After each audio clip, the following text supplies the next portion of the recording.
17-14 last year, 21-10 the previous meeting in 2022. What changes this time around? I mean, we've seen Ohio State chirping about how their passing game's going to blow the doors off Notre Dame. I don't necessarily expect that to happen. That being said, when we look at the matchups for the Irish offense against that Ohio State defense, not a lot of matchup edges for Notre Dame in that regard. So when we're talking about the top two teams in the country when it comes to scoring defense, the top two teams in the country when it comes to yardage defense, why should we expect anything other than a relatively low scoring affair? I know Notre Dame got over the total against Penn State last week. Ohio State didn't against Texas, and that came with a big defensive score in that contest. I look for a low-scoring game tonight. I don't see either offense lighting up the scoreboard. And we've seen the line tick down, 45.5. There's still 46 out there. Looking at the free WagerTalk Live odds screen, I wouldn't argue with anyone that wanted to grab one of those 46 and bet it under the total for this evening, because I'm not expecting points and bunches for either side. Everybody thinks Ohio State's going to win. Everybody's on Ohio State. And as you mentioned, the Natty has been a blowout in recent seasons. You got the number of 16 over the last 25 years, but just in the playoff era alone, it's 20-plus points, the margin of victory in the Natty in the playoffs. And if it was a coin toss, I'd take Ohio State myself. But if we're talking about is there any value taking Ohio State, I don't necessarily think so. I think Ohio State has reached peak value. They played 3 straight games where they've been at the very top of their game, perfect performances. Ryan Day has done a great job coaching, and I don't think that much of Ryan Day as a coach. Will Howard, a guy that lost his job to Avery Johnson at Kansas State, has been lighting it up. I think he's due for a bad game. And I think everybody's forgotten about that last home game against Michigan, a game that they really wanted to win, a game that meant so much to them. And they found themselves frustrated against an opponent that was difficult to play against. And you ask yourself, can Notre Dame be that difficult opponent to play against?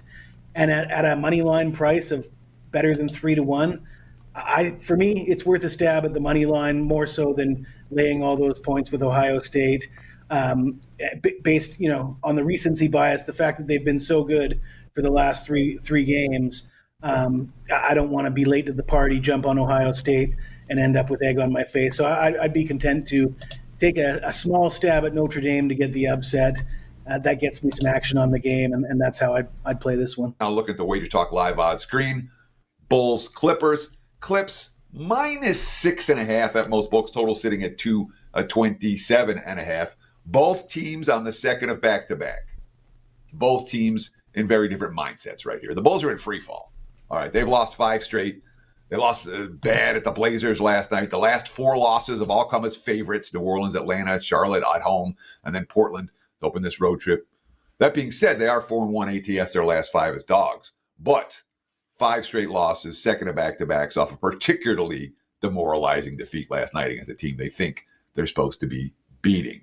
The Clips, on the other hand, they're rolling, man. They're off a very satisfying blowout over the Lakers last night. That was the first time the Lakers had played in the new Intuit Dome at, out in Inglewood. So the Clips certainly were up for that game, and they blew them out. Now they're on the second of back-to-backs, but it's not just the second of back-to-backs for the Clips. They have 3 consecutive sets of back-to-backs. They're playing 6 games in 9 days, and this is the second game of the middle set. It is a grueling stretch for the Clips. All right. They're not going to have Kawhi Leonard this evening. I don't know. And he scored 19 yesterday against the Lakers. I don't know that we haven't heard anything about James Harden yet. Harden's been playing most of these, but I heard some buzz that he might sit today's game, which will certainly be an issue and will certainly affect this point spread. We'll see Chicago money if Harden doesn't play. But that being said, the early money has come for the Clippers. This line opened 6 and is now 6.5. So it looks like the markets think Harden is going to play as of right now, even with Kawhi out. LA won both games last year by double-digit margins. It has not been a particularly competitive series. So we have the Clippers rolling. We have the Clippers dominating the series. All these signs pointing towards LA. That being said, there's one thing that makes me looking. Well, there's two things that make me look at the Chicago side. First, in terms of urgency, there's urgency for the Bulls. There's no urgency for the Clips tonight, period. Chicago's slumping. They had a particularly bad loss last night. Clips a little bit fat and happy. The second issue, and what might be the best bet for tonight, but I haven't confirmed yet that he's going to play. Lonzo Ball, an LA kid. LeVar Ball's been chirping about him to get a trade to the Clippers. He wants his kids to play in LA. Ball hasn't played an NBA game in his hometown since November of 2021. I believe he's going to play tonight. Now, Ball's been coming off the bench. Kobe White had a lousy night last night. Josh Giddey didn't score a point last night, his first scoreless night with Chicago. I would expect Ball, if he plays, to get ample playing time, and I'll be looking at Ball props for this evening. Lonzo Ball overs. But haven't seen numbers yet. Haven't heard confirmed that Ball's going to play tonight. The lean here is the Bulls. I think the better bet might be these Ball props over. Agree? Disagree? Let me know in the comments. I appreciate it very much, and as well as the likes and follows. Consecutive games in the same city, a 2-game home series for the Pelicans. So the Jazz lost 136-123 on Friday in New Orleans, and this is the second game of this 2-game set in New Orleans. And these type of 2-game sets, I often like to look at the losing team from the first match, especially if they're a dog in the second game. However, the Utah Jazz are a different animal. They're eyeing a lottery pick more so than a playoff spot. Perhaps both these teams are in that sort of situation. But the Pelicans are sort of feeling themselves right now. They've got Zion back in the lineup. They've got McCollum back. They're stringing some wins together. So I don't want to step in front of the Pelicans here with a Jazz team that plans to sit their top 3 scorers for this game. They got Lauri Markkanen, Colin Sexton, and John Collins all expected to miss tonight's game. And I think that's going to open up an opportunity in the player prop market. We got Keontae George, the starting point guard, the team assist leader. He's not a great shooter. He only averages 16.3 points per game, but he comes into this game as the number one guy, the go-to option. He will be the active leading scorer with the top 3 scorers out of the lineup. He did score 26 points on Friday, and I'm going to look at his PRA over 30.5.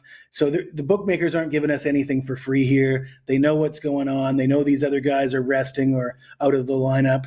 This guy only averages 25.5 points, rebounds, assists on the season. So we're asked to add 5 to his regular production. But that's, a couple buckets and an extra assist or extra rebound. I think we can get there. I think it's an opportunity for him to fill the box score, and he's really the only guy that they'll have, their only regular scorer. So he's going to get a lot more looks in this game. I like Keontae George to go over 30.5 points, rebounds, and assists. For me, I'm looking at the Vegas Golden Knights here off a 5-3 Saturday night loss against the Chicago Blackhawks, who happen to be the last place team in the entire National Hockey League. You want to talk about focus and motivation? Well, getting back on track and bouncing back has been a really, really strong bet on spot for the Vegas Golden Knights, but specifically after losses against below 500 teams. Sure, it's one thing to lose against the Winnipeg Jets. It's one thing to lose against the Edmonton Oilers, when the line is close to pick. But when you are heavy, heavy favorites and you lose outright on the money line, you need to bounce back immediately. Now, St. Louis, they lost over the weekend to Utah, so they won't be happy about that. But I'll take a motivated Vegas team over a St. Louis Blues team. But the way I've looked this season and the reason why I've had success and the clients are doing well this year in the NHL, protecting the bankroll, not releasing high prices. Now, Vegas in this particular situation, heavy, heavy favorites. So what I've decided to do is I kind of like the under because Vegas is coming off that game and give up 5 goals to a bad team. I have emphasis on defense in my mind going into this game. But Steve, I've been screwed so many times on taking under 5.5s where the favorite ends up putting up 4 or 5 and they near cover that full game over themselves. My play in this game is the team total under for the St. Louis Blues. You can get that at -115, -120. So you're taking a massive favorite on the Vegas Golden Knights. and you're still in a certain way betting on the St. Louis Blue, the Vegas Golden Knights, but you're just betting against the St. Louis Blues and their offense more so. And I think that when Vegas is off losses, when they haven't been performing to their capabilities, defense is the name of the game in bounce back performances. So, and I've been noticing that a lot lately. If you like a 5.5 game to go under, you are much better off taking one team to go under their 2.5 versus hoping the full game stays under the 5.5. There's always that empty net possibility. The game is 3-2, empty net goal. You lose 4-2 with the under. But if you take the team total under 2.5, you just have to pick which team you think will lose and take them to remain under that number. We don't care about who we're cheering for with our heart. We're trying to make money. And tonight, I'm taking the Maple Leafs to get the job done on the money line. And this is actually pretty interesting for people watching in Canada. This is the Amazon Prime Monday night game of the week here. It's interesting, Steve. We've never had to deal with the problem that you guys face in the States a little bit with trying to find a certain game on this network, or this network. Usually it's all the same with football, NHL, whatever it might be. But there's one game every single Monday with a Canadian team where the only spot you can watch it. Amazon Prime doing a great job with that. But I like the Maple Leafs here, and a couple different reasons why. But I'll start with this.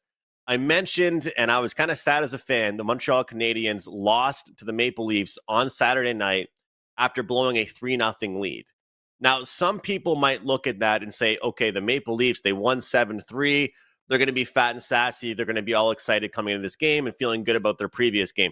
But I still think with the coaching staff that they have, the leadership core that they have, regardless of winning that game on Saturday 7-3, they will not be happy with how they started the game. If they go down 3-0 early on against Tampa, they will not win and come back in that particular game. I am very confident in that. So I think that Toronto will have a really, positive outlook with their comeback against the Canadiens. However, they're going to remain focused and say, hey, look, the way we played that game is unacceptable, and we're happy to get the win, but going down 3-0 early on is not a good thing. One other thing about this Maple Leafs team, I noticed they kind of go in waves. You either hear them, you're hearing the talking heads on TV or the radio saying, this team is playing unbelievable, they're riding a high right now, or it's the exact opposite where the sky is falling.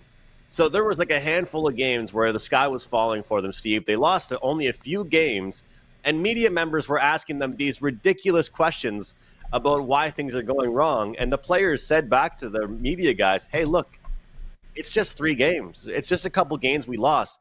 So they got rid of that losing streak. They've kind of got out of it, and now they're winning again. And I expect a little bit of a mini streak here for Toronto. The next thing I will say, and the final thing I'll say here, is that Tampa is on the front half of a back-to-back. They're playing Montreal tomorrow night in Montreal. They have decided to play their backup goaltender tonight and save their number one goaltender for tomorrow. Now, Steve, this is a new thing we've noticed coaches doing, where they almost want their better goaltender playing when the team is fatigued and the worst goaltender playing when the team is fresh, so they expect the defense to be better. The only problem is there is a huge drop-off from the number one goalie to the number 2 goalie on the Tampa Bay Lightning. So, they're probably going to see a change of the price throughout the day here. So if you guys agree with me and you want to take the Leafs as well, I would take it sooner than later. Before WagerTalk Today started, I saw the confirmation get put out there on X about Jonas Johansson taking the net for Tampa. And if that's the case, I feel good about the Leafs.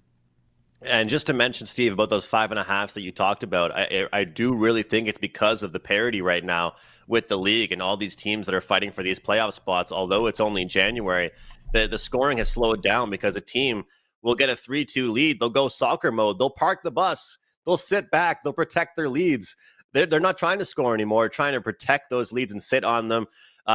Great way to tee it up for me, Steve. It's an interesting situation here for Los Angeles. Not really a great last few games for them. Whether it's been on the road or at home, they haven't been playing their type of hockey. But I'll tell you what, the last 8 games, 2-6 for this Pittsburgh Penguins team, it's an absolute shame what this team has done for Sidney Crosby versus what, the Capitals have done for a team, like what Ovechkin is dealing with over there. Pittsburgh Penguins right now are going the wrong way. And I think the problem is that their GM has made a lot of mistakes and they have no depth around. And the thing is, in hockey, you can't just have a few players. You need to have a full team. And that's what the LA Kings have. They have a full team. They have some of the most depth in the entire National Hockey League. They have 3 lines, and it's the perfect team that makes Pittsburgh struggle. The perfect team that Pittsburgh does not match up against because they can't match up line for line. All 3 lines, top 3 lines, can score for LA. There's maybe 4 or 5 guys that can score for Pittsburgh, and that's a real problem. When I'm taking a look at betting on or against Pittsburgh, it's always team totals. And I'm sure you guys have realized these days I am a team totals player, but you talked about that price tag, Steve, on the LA Kings on the money line right now. What if I told you if they win and get to 4, I'll give you plus 105 on that price? Because that sounds a hell of a lot better to me than laying that big chalky number on the Kings.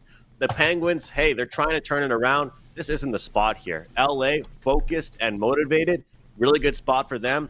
But when any team beats Pittsburgh, typically they're giving up at least 4 goals. We'll take a big favorite into a small plus 105, LA Kings over 3.5 team total goals. Basketball, here's what we got. Some college basketball plays we jumped on early on.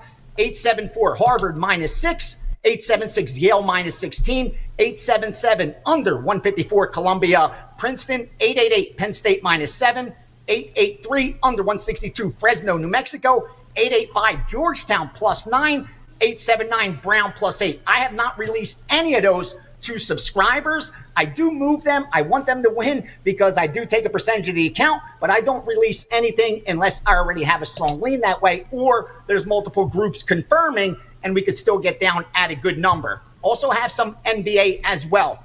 523 Phoenix Suns plus the 8.5. They took all the 8.5s out. That's why you're looking at 8 right now. The reason you're not looking at 7.5 or 7 is because more than enough money's coming the other way on the favorite. They also went under 237 and under 117 in the first half. But keep in mind, they bet the over 233 overnight.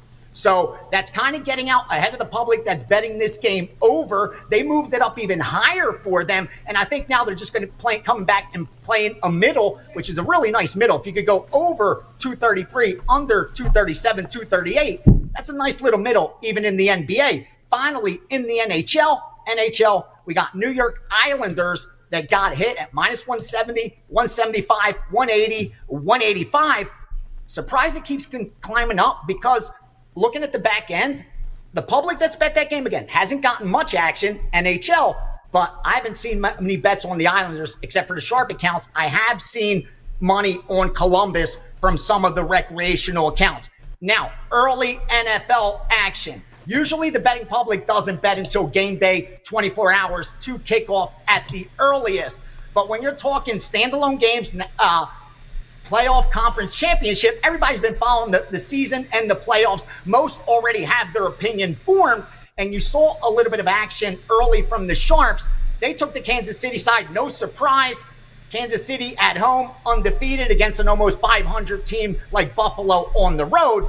But I think you're going to get enough Buffalo money from the recreational bettors because I'm already seeing that on the Buffalo side. They're taking Buffalo money line. Again, they figure why take the 2 points, and they're teasing Buffalo. Buffalo being teased with, which actually is a good teaser. You're wonging it, but unfortunately they're teasing it with Ohio State. Again, it'll probably win if Ohio State, they should win this game. 8-point favorites usually do. 9-point favorites, but we know we don't use teasers when it comes to college football because of the variance in scoring. So it's a bet that may cash, but I don't think it's a good bet. As far as the Philadelphia side, no one expected that 4.5 to stay there against Washington because we just watched this game not long ago. What was that? The 22nd of December. And Philadelphia closed as -4-point favorites at home, total of 47. Yes, they lost that game, but they were -3 in turnovers, including fumbles, which we know there's a lot of randomness involved. Now, will Washington continue to get lucky like they've been doing, breaking history more or less in fourth down, winning by margin, 4 or 5 turnover margin like they did against Detroit? That's the question I think we need to answer. So far, the public seems to have answered it because they're taking Washington as well. Again, 90+% of the public money won't come in until late in the week and more or less leading in the kickoff. But the early action, because they're off today, MLK, and they're parlaying a lot of this basketball action with the NFL action on next Sunday, trying to get some free bets in play. and they're tying them up with both dogs. They're tying them up with the Skins, and they're tying them up with Buffalo. That's some of the information I have for early Monday morning.